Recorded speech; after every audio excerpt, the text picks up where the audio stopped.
qui est très important, c'est que, oui, le médecin, vous avez besoin d'une opération, faites-vous soigner. Vous allez voir quelqu'un qui va travailler vos corps d'énergie, donc qui va replacer vos corps énergétiquement. Le médecin va travailler votre corps physiquement. Mais qu'est-ce qui a créé la situation dans le corps? C'est vos émotions. C'est ce que vous êtes. Donc, si les croyances ne sont pas travaillées, les patterns, les karmas qui sont en arrière de ça, ça va revenir tôt ou tard.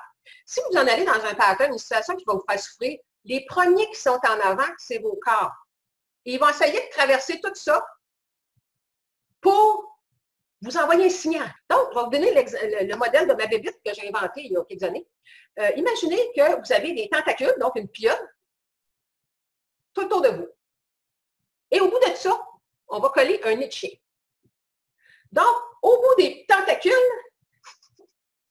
il y a un petit flaireux autour là.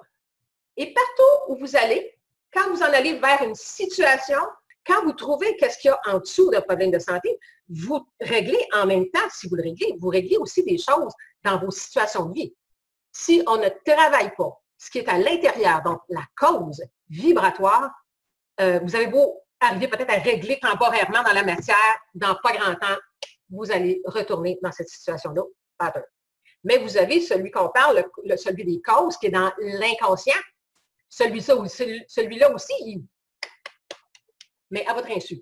C'est inconscient. Donc, il cogne, lui aussi, sur le corps mental, puis des fois, il passe par-dessus le corps mental, puis il va juste aux émotions, puis là, il va aller chercher des choses dans votre vie, puis vous allez les vivre, mais vous n'allez rien vu passer. C'est un pattern. Cette personne-là, que vous détestez, va revenir en même temps que vous, ce qui va devenir un karma, un pattern, un compte on va regarder dans les karmas, il y a des comptes à régler, il y a des comptes, vous avez vu ça peut-être dans la description.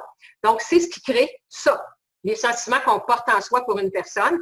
Donc, même si ça ne paraît pas du tout, puis que vous n'en parlez pas à personne, que vous détestez une personne au point que c'est vraiment présent en vous, cette personne-là, en vertu de la loi d'attraction, est collée dans votre plan de vie. Tant et aussi longtemps qu'elle ne décollera pas. Donc, si c'est une personne que vous aimez, c'est fantastique. Mais si c'est quelqu'un que vous détestez, cette personne-là va vous suivre tant et aussi longtemps qu'il n'y aura pas de libération karmique. Mais combien de gens sur Terre saillissent, ne serait-ce que par la culture, par la race? Fait qu'on s'entend-tu que ce que tu n'aimes pas dans l'autre, c'est toi qui portes ça. Donc, tu vas continuer à grossir ton karma puis ton pattern, puis tu vas revenir, puis tu vas être encore là, tant et aussi longtemps que tu n'accueilleras pas dans ton cœur tous les êtres humains en tant que tels qu'ils le sont.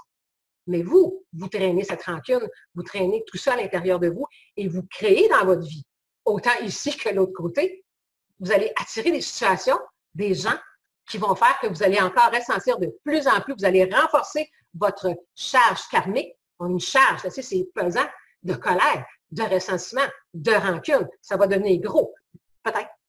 Tu sais, j'ai un moment donné, je veux dire, il faut que tu arrêtes de toujours être obligé de pardonner à quelqu'un. Ça veut dire que c'est quelqu'un qui dépasse toujours tes limites, c'est quelqu'un qui te blesse tout le temps, c'est quelqu'un qui ne comprend pas ce que tu veux vivre. Donc, qui est cette personne qui a toujours le moyen de te blesser puis à qui tu dois toujours pardonner? Là, tu as quelque chose à régler dans ton dossier. Parce que tu peux pardonner à quelqu'un, mais à un moment donné, si la personne est toujours en récidive, là, il y a quelque chose à régler. Tout ce qu'on fuit dans la vie, autant ici que l'autre côté, est en dedans de nous. Donc, si vous déménagez parce que vous avez des voisins détestables, vous allez emménager dans un endroit où tôt ou tard, les voisins seront détestables. Donc, vous allez retrouver un environnement partout égal à ce que vous êtes. Donc, et peut-être que vous ne savez pas ce que vous portez en vous. Donc, ça ne veut pas dire que les gens qui sont là sont comme vous. Sauf que vous portez en vous quelque chose qui attire ces gens-là.